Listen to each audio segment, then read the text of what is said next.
All right, I'm here with Ribbon Quest, my wife. She's got the shit-eating grin. Because she knows we're going to make the girliest empire in Stellaris ever. It's the Cuddle Empire. The Cuddle Empire. We might actually call it that. Okay. We'll see. So Stellaris is the new 4X game from Paradox Studios. That is a grand strategy 4X. That we are going to... I've played a bit of it. I've watched a lot, so I'm trying to teach her a little bit because she wants to play, but she's having problems. Every time I start, I get lost and overwhelmed. So we're going to play from the beginning. I'm going to kind of show her some of my tips to get started. So where do you want to go? Do you want birdies? Do you want fungi? I don't know if there's any fungi that really work. That would be like the only one I think that it'd be. Oh, that is pretty. It's like a flower person with lots of eyes. 6 eyes? Yeah. Yeah. I mean, some of the birds are cute too, but... Yeah. I don't know. That one's got a cool plume. Like the plume? Yeah. Okay. So we've got our bird. Okay. What is your empire's name? Or are we the Cuddle Empire? Oh, not for birds. Flap Flap? The Flap Flap Federation. Isn't that under a different empire name further down? Oh, yeah. This would be the race. Yeah. So the race is just the Flap Flap. Flapper? Flappers. And Flappy. Yes, Flappy Birds. They are the Flappy Birds. Yep. And we're going to conquer the empire, the entire universe. We're going to custom name list. Yeah, custom name list. She's modded the game already. With I start by making the game friendlier for me. Yeah. So we have our name. So traits. These give you different bonuses. Most of them are kind of self-explanatory. Things to watch out for negative traits are Slaves. Anything that does with slavery is always for a beginning player isn't a great thing. It adds more complexity. And it's not cuddly enough for me. Right. Anything that gives other people unhappiness is pretty bad because that makes them hate you more. Same thing with solitary. Does charismatic help us make friends? Yes, charismatic makes us help friends. So I know you like to be cuddly. Yeah. A good one, I think a good one for some starting players to start with if they want an extra point is slow breeders. Okay. All it does is slow your planet production down a little bit. It's not a huge amount. Sure, especially if we're going to make friends with everybody. Right. Including fast breeders, maybe. And then some other good ones that are fairly cheap are like intelligent. Research help, I guess? Yeah, this increases all your research by 10%. If you don't want to double up the points, I would highly recommend sociologist, which is your colony building research. I did look at that with my saves. Yeah. Industrious is another good one. Minerals are super important early on. Oh yeah, I did catch that. And then really, I think those are kind of like the early ones. Talented is also pretty good, but it gives you leader skills, which are kind of good. I would say, though, outside of charismatic, communal's another good one. Oh, yeah. It gives you happiness. There's a bonus for happiness. Yep. And then I think we'll go... I think we'll actually go for the sociologists. Okay. You're all about friendliness and happiness and making society work together. The empire of friendship. Yep. Friendship is magic. So we will. That's awesome. So do you want pink birds? Yeah, pink. As your leader or your ruler, and then. Ooh, I liked that one. Yeah, I think that's a good one. Yeah. And hello to Schmitty in the Twitch chat. Hello. Okay, next. What kind of planet do you want to start on? I don't really know. It really doesn't change much. So I mean, we're birds, so maybe we go above the ocean. above the ocean. Okay. It's pretty and blue. I'm not doing slavery right now, Lupin, because I'm teaching my wife how to play. She wants to be a friendly empire. So We are cuddly. my Cult of Cthulhu save is all about slavery. Lots and lots of slavery. The homeworld name doesn't even tie into the list for some reason. Yeah, it's because it's I think it's a separate list, but we can rename. What do you want your homeworld to be called? I don't know.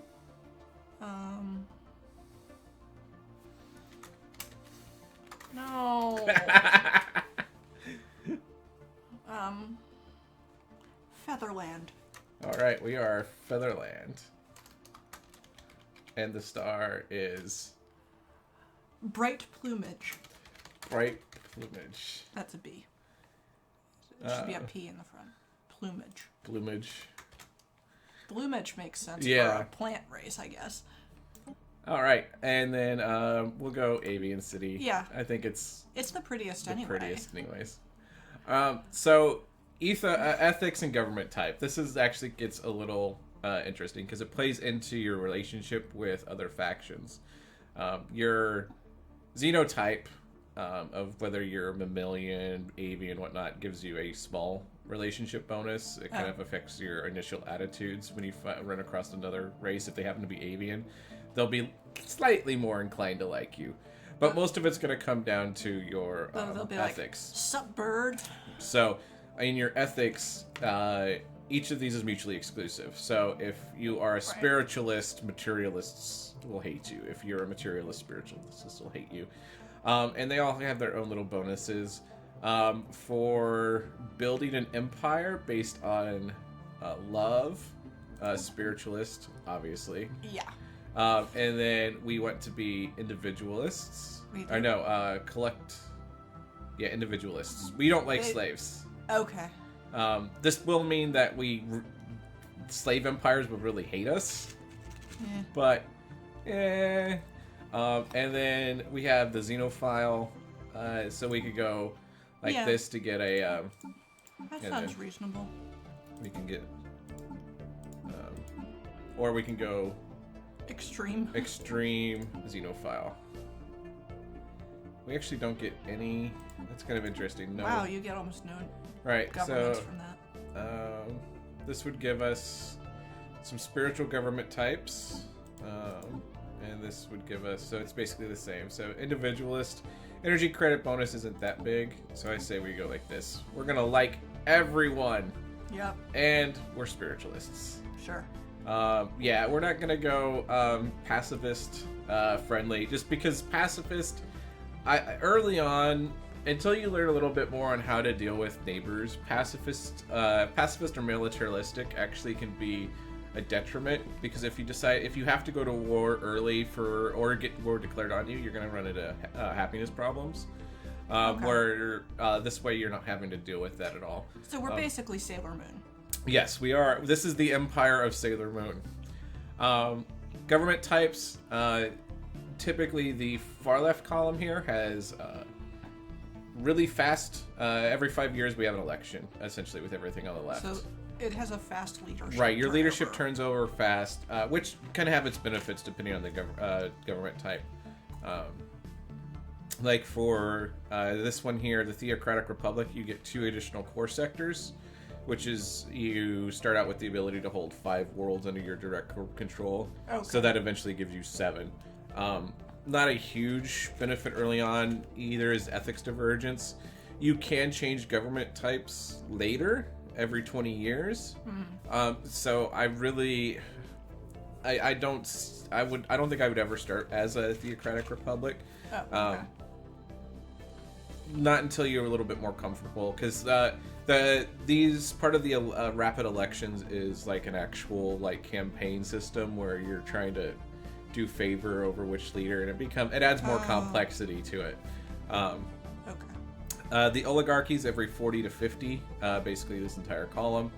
In the case of the theocratic, we get, again, reduced ethics and divergence, so we're always going to stay kind of the same.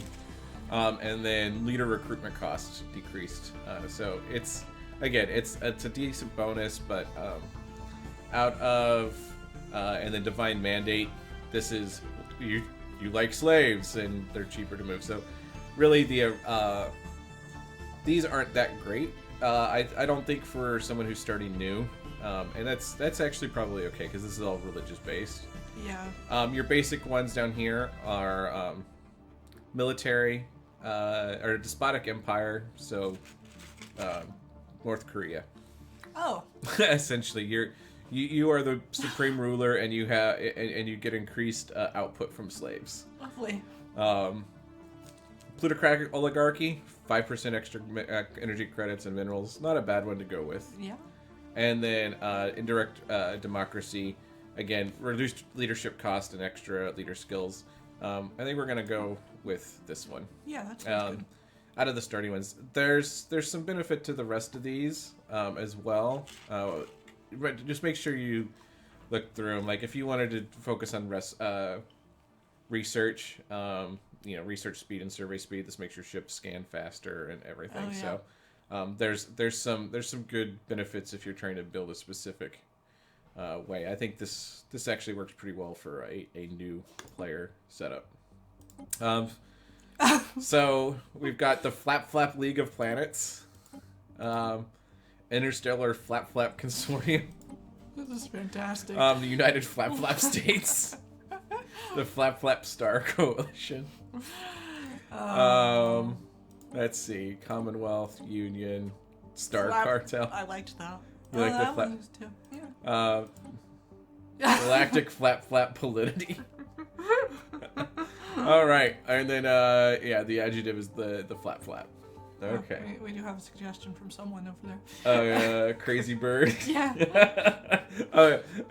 The Flap rule revolution. Here we go. We'll actually call this the adjective is crazy birds. We are. Yes. So. Okay.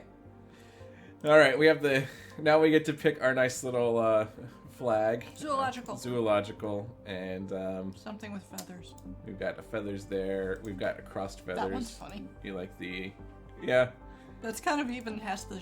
Yeah, it's got plumage. the plumage. So let's see. What kind of shapes do you want? I don't. You really. know. So I actually like this design with the circle here is pretty much matched up to always kind of fit with whatever's in the center. I like because it has a stealth crescent moon thing going on. Yep. And so.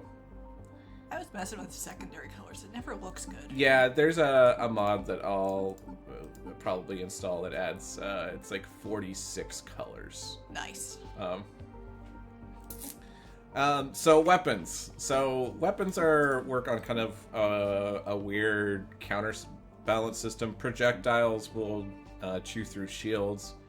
Energy weapons chew through armor, and missiles do higher damage than the other ones, but they can be completely negated by point defense research. Okay. So to be honest, early on, this choice is more kind of like personal preference. Cosmetic almost. Yeah.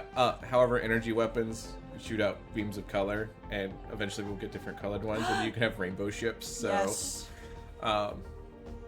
Now FTL platforms, you've probably played a lot with warp travel.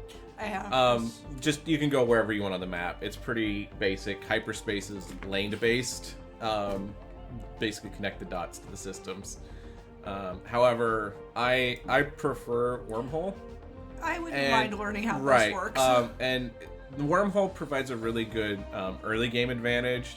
Late game, it becomes a little bit of a weakness because your entire fleet movement is based around these little stations that can be blown up in instants. Nice. So early on, though, that doesn't factor in too much. So we're gonna go wormhole.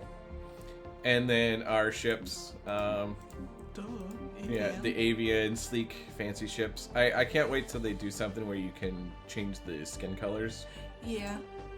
So this is going to be the Galactic Flap Politity as we begin our first game. Save and done. We're gonna go small, and then for someone who's just starting out, I would say the only thing you would really want to change is get rid of the advanced AI starts, because that's just a few empires that basically start out like 100 years ahead of you. They're gonna have a couple planets. They're gonna have a head up on tech, and if you happen to get neighbors with them, you're gonna be in trouble. And they're not going to necessarily be the Vulcans. Right. There are fallen empires as well that this doesn't affect. They're basically like precursor races that just have a chunk of space. As long as you don't mess with them early on, they're not going to mess with you too much.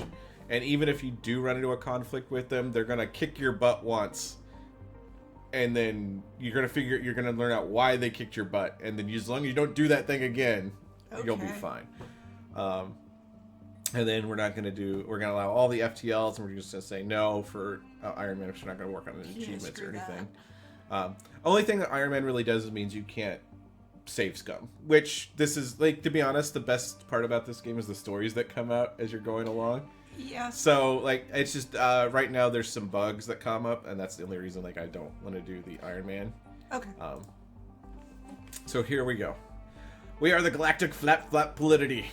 In the eons since the first primitive flap communities took shape in the archipelagos and lagoons of Featherlands, our civilization has spread and prospered.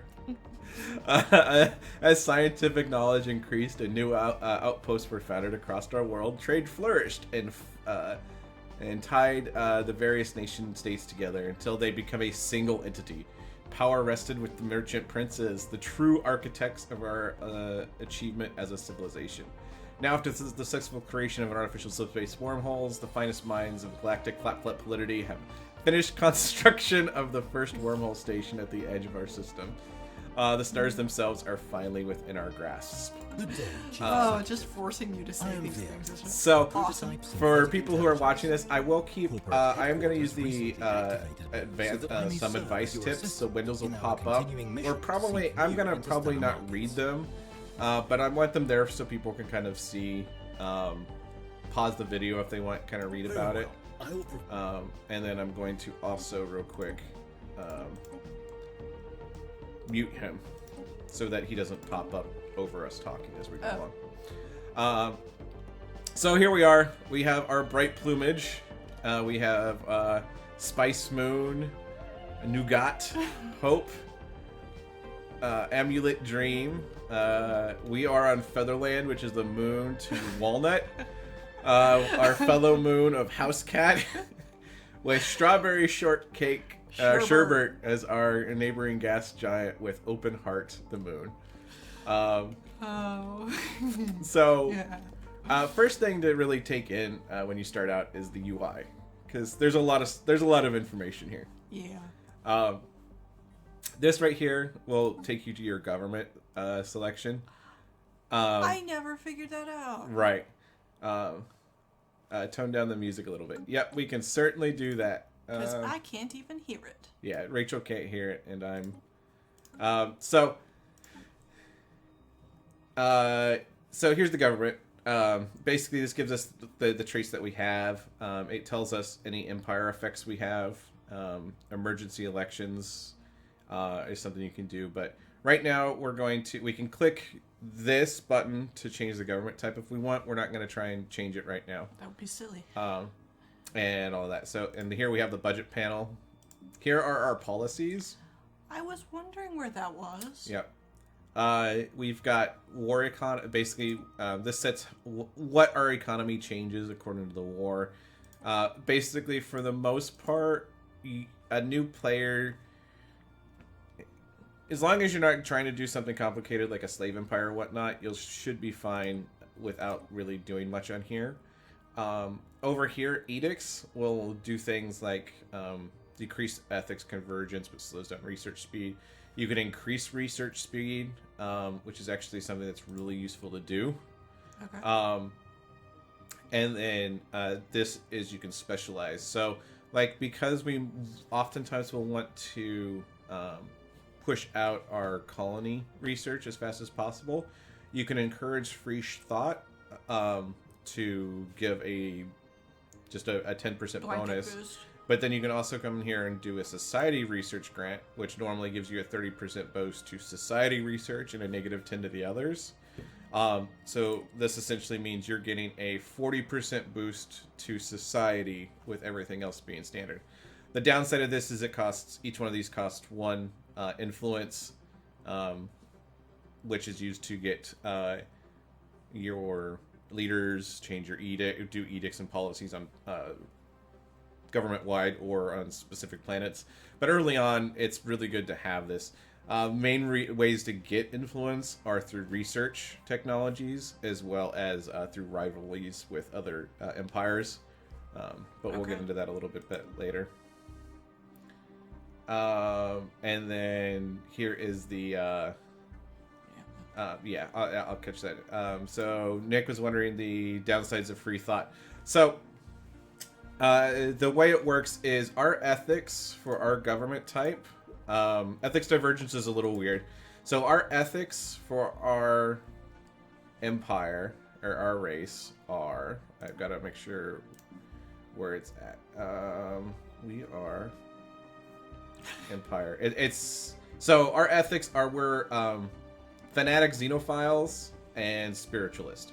So ethics divergence is basically the progression that your society will branch off from that, so that you could end up with a faction in your empire that is no longer spiritualist but is now materialistic, and so they don't like each other anymore, which causes internal strife, which can cause rebellions. Yeah. That will not happen on your homeworld. Oh. Period. Okay. It doesn't. Your homeworld cannot have any kind of ethics diversion unless you move populations with other ethics onto your homeworld. Okay. But your native race will not diverge on your homeworld, essentially, because they're set. On your other colonies, ethics divergent can be an issue later on. In the early stages, until you get above like 3-4 planets, even then it's not gonna. It'll be something that if you kept a lot of ethics divergence in your empire, as you got to the late game, you'd run into a lot of empire, a lot of rebellion factions and whatnot. Oh, yeah. But early on, it's not that big of a downside. So doing it early is good. Eventually, you'll take it off because you won't need it anymore. And demographics, because we skipped this, gives us the breakdown of what's going on. The likelihood of pops within the empire spontaneously changing ethics is increased or reduced by this value. So that's our only real penalty right now. We have 7 pops on our ocean world. So there is that. Okay. Next is, of course, research. Yeah. One thing to note with your scientists is they all have traits. So this guy gets a research speed bonus. This guy is New Worlds bonus, which is actually this is actually a really good leader to end up with initially, because that counts. Yes. So he gets currently a 52% bonus to research. So it's going to take 48 months. Typically, I want to say this is like a 60-70 month project by default. At least. Because it's 5 per and typically like your starting bonus is only a 2%, so yeah, that's 72 months based progression. So you can see like that early change really cuts down that time.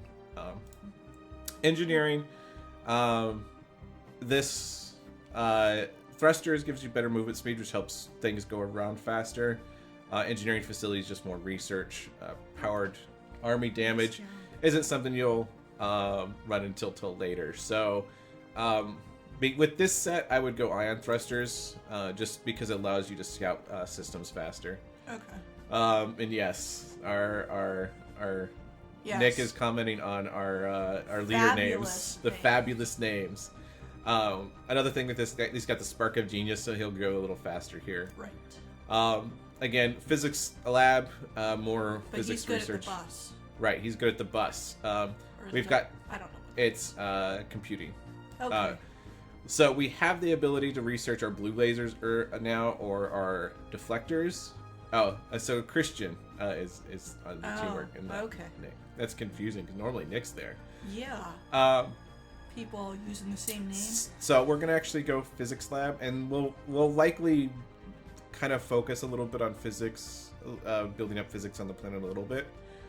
But that gets us started there. Now another important thing to note is our ships. We get our basic starting fleet.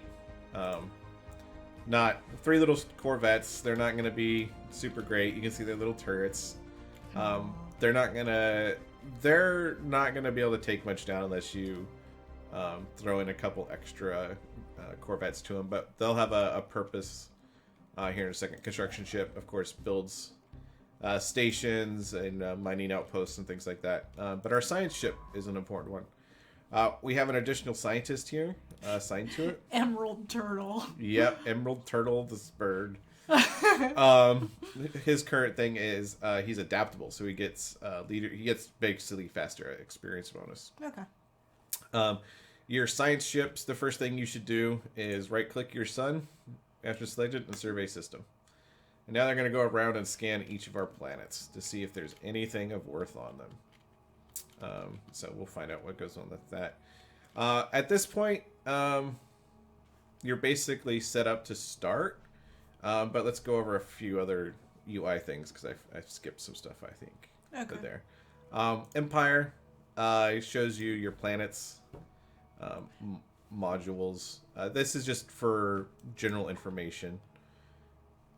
Your leaders, governors are who manage your planets. Scientists are research and your ships. Admirals are your fleets. When you start getting ready to fight, you'll always want to recruit an admiral, and assign him to your fleet because they'll make the fleet better. Same thing with generals. Whenever you get ready to use an army, recruit a general and use it. Factions. There's no factions in our empire, so nothing shows up here. But this is where you'd see it. It'd show what the type was, support, demands, everything like that.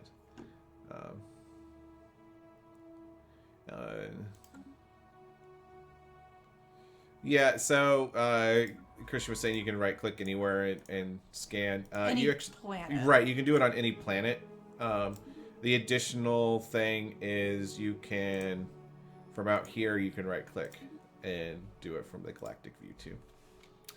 And every time it changes its route. Yeah, it recalculates a route. Contacts. This will show what empires you know of. Species, same thing here. Species will show what the traits of an empire are. An important thing to notice here is this gene points. Later on, you can genetically modify empires. Xenophiles really like to gene mod. That's a little twisted. Why? I don't know. You want to make friends with everybody. You like aliens. You want to become an alien. I like aliens, but I want to fix them. Yeah, exactly. So that's kind of fun. Ship designer.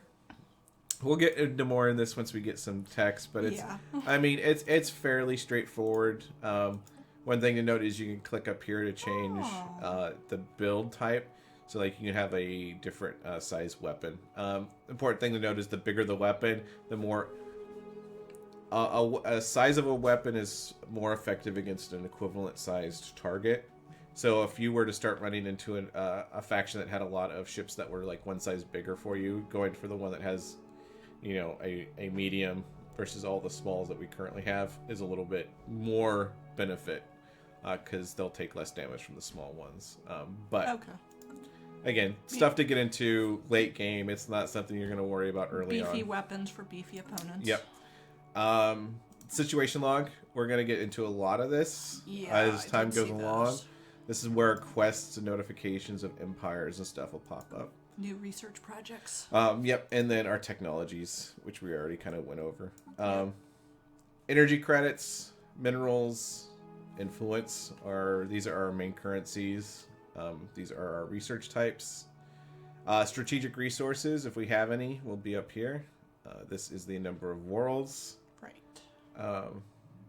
Is that last one the number of spaceships? Yes, we can have 12 naval capacity worth of ships, so 12 ships. So yes, Christian was saying if we go into a medium-sized slot, it would become more effective. So if you look at the individual modules here, they'll actually list what size they can go into, and you can see that a medium sized reactor provides 20 power for 10 cost, where the small is 10 power for 5 cost.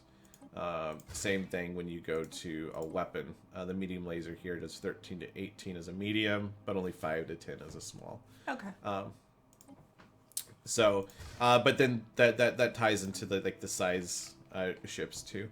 Now that basically, let's see what else is there here. Hotkeys, you can set up hotkeys like you would in an RTS. You can click something, and then Control 1 is if you're hit 1, you're going to go to your home world. 2 is your combat fleet. 3 is your science ships. 4 is your construction ship. If we wanted to change it to a new number, we picked a new ship. You go Control 5, and then it would just add it, and then you could hit 5. Okay. Then Galactic map, M or E, pulls up the big world. Okay. So this button right here is a very important button. When you start, most people when they start Stellaris, this is how their galactic map is going to look like. You can just see the star levels. Nothing, you don't really know anything by looking at it. When you hit the details map mode, it'll show things like resources and stuff automatically, where normally it would only show up when you hovered over it. Okay. When we get to start seeing some stuff, I'll show a little bit more here. But like this is showing us there are planets here. So we have an ocean world, a tomb world, a tropical world, and an arid world. And we're from ocean world, so it... Right. So we'll most definitely want to try and get our first colony ship over here, most likely. Right. But so now, before we get started, we're going to start the exploration phase. Yeah, that's the weird part. If you, depending on what fast travel mode you go through, you don't want to use your ships to go around and see stuff. This is where early game warp or wormholes really function well. Anything that you look at that says hi, you already know what's in the system, essentially. What kind of planets. They still need to be scanned to find out what's on them, but you know what's there. If we came over here in this one, you see it says Intel Low. Yeah. That means when we go here, we just know there's bodies. There's here. stuff. We don't know what they are. So you will take your thing and you will Nope, not construction. your combat fleet, your military fleet. This is what it's used for in the beginning, and you will start exploring. Now wormholes work by going Holding shift. yeah, shift will queue. So just right clicking it will start the command, but then you can issue more by going around holding shift. Wormholes function by going from point A to point B, but then to go to point C, you got to go back to point A. So that's why, like, as I'm doing this, it looks like a giant bicycle wheel spoke. If you were doing this with, if you were going exploring with the hyperdrive, you would go from essentially system to system, however you wanted. Or connect the dot. Yeah, hyperlane would literally be connect the dot. You would only be able to go the way that it was going. Okay. Hyperspace is Are more there like. a couple more in there? Yeah, this is a low. This is low. And that's that. So because the beginning we have to like wait for a bunch of stuff anyways. We're gonna follow our little combat fleet so people can kind of see how it goes. We'll also go to fast speed this early phase. You see here we're going out to our wormhole system here. It's opened up our wormhole, and we're gonna go poof soon. Poof. All right, we had our first contact already. Wow. We've encountered some strange form of alien vessel in the Solano system. They're tagged as alpha aliens. And now we're all excited because people Because we're xenophiles. Well, this happens regardless. Like, Oh, okay. We discover that there's other life out here. So it's always kind of important to figure out what things you've run into. So if we figure out where our thing is, oh, we just popped back out. But it should be that one. Yeah. Solano. I think it was something we picked up on sensor. Oh yeah, we detected something leaving the system, so we don't know exactly what it is. Okay. However, it will pop up in our situation log. To the right. Yeah. It's next to research. There it is. I know things. So, this right here, an important thing with this, like it looks like by doing this, we would take off our scientist for 180 days of progress of our colony ship. But an important thing to realize is that it doesn't negate our research. It, while we're doing this, it's going to stockpile points. And then after we're no longer doing something, it'll research at double speed, essentially. Oh, okay. So it's not just a lot of people will ignore these to begin with, thinking that it's going to slow down their research. It doesn't. It could slow it down if you're doing it for a really long time, but it's worth doing these things right away. So we're going to start on those. And any other ones that pop up, we'll continue to do a thing. The one exception to that is if you want to try and see what you're spotting, because if it looks like another kind of like racial starship, you'll want to hold off on researching it sometimes, because as soon as you make contact with them, their borders will start influencing where you can go. Oh. So, again, as long as we don't know the borders. Right, we go wherever we want. That's yeah. something that's a little bit more advanced, not something that most new players really need to worry about, but it's something to be aware of as you go along. And so here we're popping in and out again. Like I said, we literally come in here and then we tell the wormholes to station to build us another wormhole, and we go back. And this is going to go through all of those planets. Our other systems. Our space army is playing peekaboo. Right, exactly. It's one of the most powerful scouting systems possible, because you're only going to you're really only going to risk losing something if you happen to like pop up right on top of somebody, which doesn't happen very often. An important note is that we have our nice little purple border here. This is where we can build mining stations and stuff, research stations where they will function. So if we build a mining station and it somehow gets pushed out of our borders, it will no longer function for us. Okay. It'll still exist, though? Right, it'll still exist until something destroys it. So, like, if we lost our border because an alien pushed in on us or something, then we could reclaim it. This always pops up it's the first anomaly you get in your home system. Right. It's basically, we found something weird on a planet in our home system. We should check it out. There's always going to be, when you're looking at this, there's going to tell you what level the anomaly is, and then your skill level for your scientist, and the failure risk. The higher your skill, as long as your skill is higher than the anomaly, you're going to have a better chance to succeed. But later on, there's pretty much always a failure risk, unless you have somebody who has a reduced failure risk chance. Okay. But right now, we're just going to research it, get that going real quick, and then we will continue on. And one thing, as you're looking at this to begin with, is when you're looking for places to expand for your first colony, it's almost always better to go outside your initial borders. Oh. So, like, where this one is an ocean world, if we colonized here, our borders would only go out to about here. Back. Yep. You can proceed. And so, more aliens to research. So we're going to continue to research. This is for our alpha aliens. Then we find out that they called the dark. The diviners named the beings floating through the dark Tiyanki. We are to keep a respectful distance.